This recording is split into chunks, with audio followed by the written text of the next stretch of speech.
Alhamdulillah wassalatu wassalamu ala Rasulillah, amma ba'du. Ikhwani fillah rahimani wa rahimakumullah.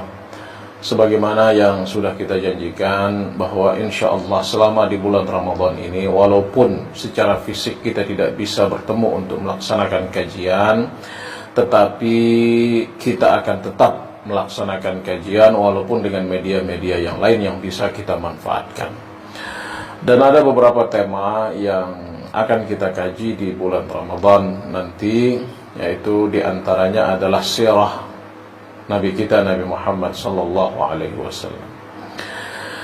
Kita memandang bahwa mempelajari sirah Rasulullah sangatlah penting bagi kita, karena tidak ada ibadah yang kita laksanakan kecuali sangat berkaitan dengan diri Nabi Muhammad sallallahu alaihi wasallam, sangat berkaitan dengan perintah Rasulullah sallallahu alaihi wasallam, sangat berkaitan dengan praktik Rasulullah sallallahu alaihi wasallam.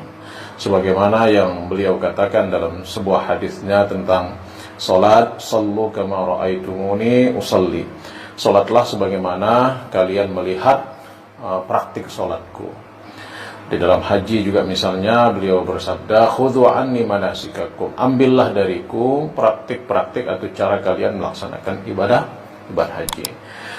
Oleh karenanya kita sangat memandang betapa pentingnya mempelajari sirah Rasulullah sallallahu alaihi wasallam. Baik wafillah, untuk mempersingkat waktu, kita mulai di sini dari ahammil ahdath qabla maulidil habib al-Mustafa sallallahu alaihi wasallam. Peristiwa-peristiwa penting yang terjadi menjelang kelahiran baginda Nabi Muhammad sallallahu alaihi wasallam. Di antaranya adalah peristiwa hafru bi'ri Zamzam atau i'adatu hafri bi'ri Zamzam, yaitu menggali kembali sumur Zamzam. Kenapa menggali kembali? Kita sudah ketahui dari beberapa sumber bahwa sumur Zamzam ini sudah ada dari sejak zaman Nabi Ismail alaihissalam, sampai turun-temurun itu dimanfaatkan oleh orang Arab air Zamzam ini. Tetapi ada sebab dan lain hal kita tidak tahu, apakah banjir, apakah badai, apakah gempa, kita tidak tahu. Tiba-tiba sumur Zamzam hilang dari tidak bisa dimanfaatkan lagi oleh orang-orang Arab. Nah, ini dikatakan, ada yang mengatakan 10 tahun menjelang kelahiran Rasulullah, ada yang mengatakan 5 tahun menjelang kelahiran Rasulullah baru ditemukan lagi, ada yang mengatakan 2 tahun menjelang kelahiran Rasulullah baru ada. Ya, terlepas dari itu, yang jelas sumur Zamzam ini pernah hilang. Nah, bagaimana proses penggaliannya kembali? Ya, di sini diceritakan oleh Al-Imam Ali radhiyallahu anhu. Beliau berkata, qala Abdul Muttalib. Abdul Muttalib berkata, Abdul Muttalib ini adalah kakek Rasulullah sallallahu alaihi wasallam, kakek beliau yang pertama. Beliau berkata, inni lanaimun fil hijr. Suatu hari saya sedang tidur di Al-Hijr. Al-Hijr ini kalau bapak-bapak lihat atau yang pernah pergi ke Mekah, yang pernah umrah atau pernah haji, ada setengah lingkaran di samping Ka'bah itu namanya Hijr, Al-Hijr atau Hijr Ismail. Kenapa dinamakan Hijr Ismail? Katanya di situ dulu Nabi Ibrahim membuat pagar di situ, tempat Nabi Ismail bermain-main bersama gembalaannya. Nah, itu dibangun oleh Nabi Ibrahim sebagai Ka'bah, ya. Dan itu adalah bagian daripada Ka'bah. Nah, Ka'bah juga pernah hancur semuanya. Kemudian orang-orang Quraisy ingin membangun kembali Ka'bah ini. Dibangun kembali Ka'bah, tetapi dananya tidak cukup untuk membangun seperti semula. Cukupnya hanya meninggalkan Hijr ini, tidak dibangun, karena sampai situ dananya. Nah, dibangunlah sampai situ sehingga turun-temurun ya bentuknya seperti itu. Nah, oleh karenanya Hijr ini adalah bagian dari Ka'bah. Oleh karenanya kita tidak sah tawaf masuk di Hijr itu. Kita harus tawaf melalui di luar setengah lingkaran yang ada di samping Ka'bah itu. Itu namanya Al-Hijr atau Hijr Ismail. Kita kembali kepada cerita Abdul Muttalib. Kuntu na'iman, suatu hari saya tidur di Al-Hijr. Idh atani atin faqala li. Seseorang datang kepadaku dalam mimpi dan dia berkata, ihfir Thaibah, gali Thaibah. Faqultu wa ma Thaibah. Saya bertanya, apa Thaibah? Apa maksudnya? Bukan berarti Abdul Muttalib tidak tahu arti Thaibah. Thaibah itu artinya baik. Tapi maksudnya apa? Ma Thaibah, apa maksudnya gali Thaibah? Fadhahab. Tapi orang ini pergi begitu saja, tidak menjawab. Falamma kana al-ghad, ketika esok hari, wa raja'tu ila madja'i wa nimtu, saya kembali ke tempat biasa, tempat saya tidur di Hijr, dan saya terlelap. Wa atani hadha ar-rajul wa qal, dan orang yang sama juga datang kepadaku dalam mimpi itu, mengatakan, ihfir birrah, gali birrah. Saya juga bertanya lagi, wa ma birrah, apa itu birrah, apa maksudnya gali birrah? Fadhab, dia tidak menjawab dan pergi begitu saja. Falamma kana al-ghad, besok lagi orang yang sama datang di dalam mimpi saya. Ya, dan dia berkata lagi, ihfir al-madnuna, gali al-madnuna. Saya bertanya lagi, wa mal madnuna, apa maksudnya gali al-madnuna? Fadhahab, pergi lagi tanpa ada kata-kata. Falamma kana al-ghad, ini udah yang keempat kali ya, saya tidur di Al-Hijr itu. Faja'ani ar-rajul, dan orang tersebut juga datang dan dia berkata, ihfir Zamzam, gali Zamzam. Faqultu wa ma Zamzam, apa maksudnya gali Zamzam?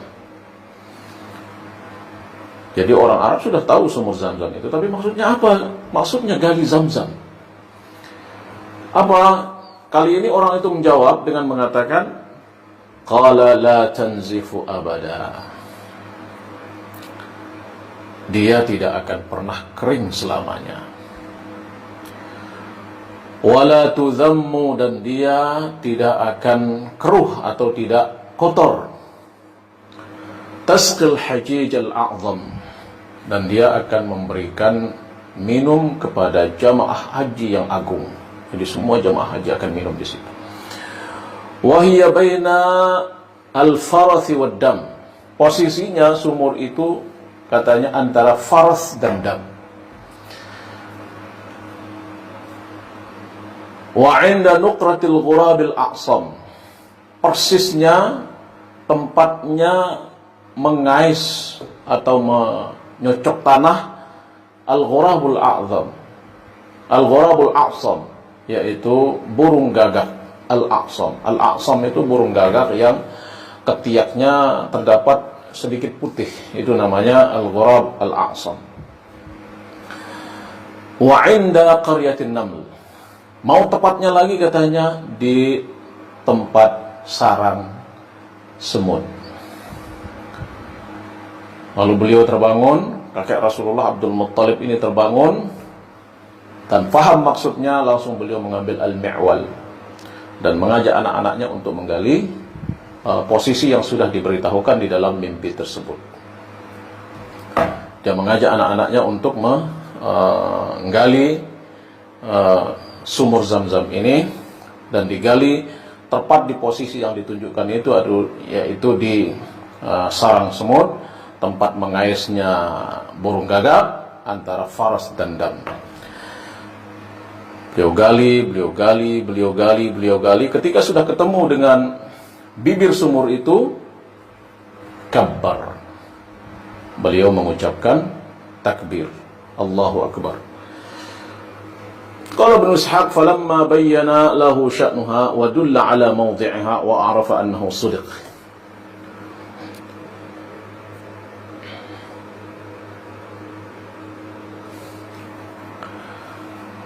Allahu Akbar adalah diksi yang ma'ruf di zaman itu, terserah siapa yang dipuji, ya, tetapi diksi itu adalah ma'ruf, ya, terkenal di zaman jahiliyah karena mereka juga memanggil sesembahannya itu dengan kata-kata Allah.